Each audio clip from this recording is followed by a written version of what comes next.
بسم اللہ الرحمن الرحیم الصلاۃ والسلام علیک یا رسول اللہ الصلاۃ والسلام علیک یا نبی اللہ الصلاۃ والسلام علیک یا حبیب اللہ وعلی آلک و اصحابک یا نور اللہ صلی اللہ علیہ وسلم۔ گزشتہ دنوں میں ہم نے مدنی نصاب کے 3 لیسن پچھلے اسباق میں پڑھے تھے۔ آج ہم ایمانیات اور عقائد کے متعلق آپ کے سامنے ترتیب بار یہ سلسلے پیش کریں گے۔ آج ایمانیات اور عقائد کے تعلق سے اللہ تعالیٰ کے بارے میں کیسا عقیدہ رکھنا چاہیے، اس کی ذات کے متعلق وہ ساری تفصیلات آج کے سبق میں پڑھنے کی سعادت حاصل کریں گے۔ فرماتے ہیں سوال جواب کے صورت میں یہ ہمارا آج کا لیسن ہے، مختصر لیسن ہے اور ماشاءاللہ بہت فائدہ مند ہوگا آپ کے لیے۔ تو اللہ عز و جل کے بارے میں سوال ہے، سوال کیا اللہ عز و جل کا کوئی شریک ہے؟ جواب جی نہیں، اللہ عز و جل اکیلا ہے، اس کا کوئی شریک نہیں۔ پھر ہے سوال اللہ عز و جل کب سے ہے اور کب تک رہے گا؟ جواب اللہ عز و جل ہمیشہ سے ہے اور ہمیشہ رہے گا۔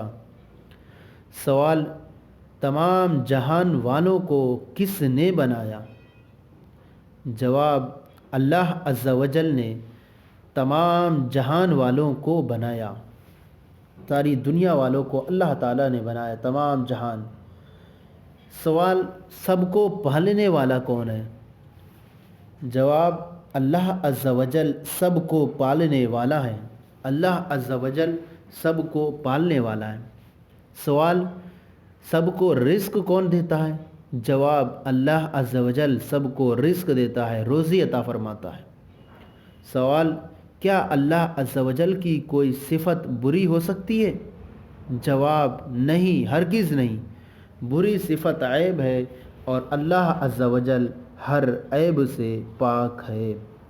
تو یہ اللہ عز و جل کے تعلق سے مختصر طور پر یہ لیسن تھا، جو سوالات و جوابات کی شکل میں اللہ عز و جل کے تعلق سے عقائد تھے۔ یہ مختصر کتاب ہے، انشاءاللہ اس کی تفصیل اگلے اسباق میں اور آگے کی کتابوں میں انشاءاللہ پیش کی جائے گی۔ اور مزید اگر اس کی تفصیلات آپ جاننا چاہیں تو اس کے لیے آپ بحر شریعت اور قانون شریعت وغیرہ کا مطالعہ فرمائیں، وہاں مزید اللہ تعالیٰ کے تعلق سے عقائد سیکھنے کی بہت آسان ذرائع وہاں سے آپ کو حاصل ہو جائیں گے۔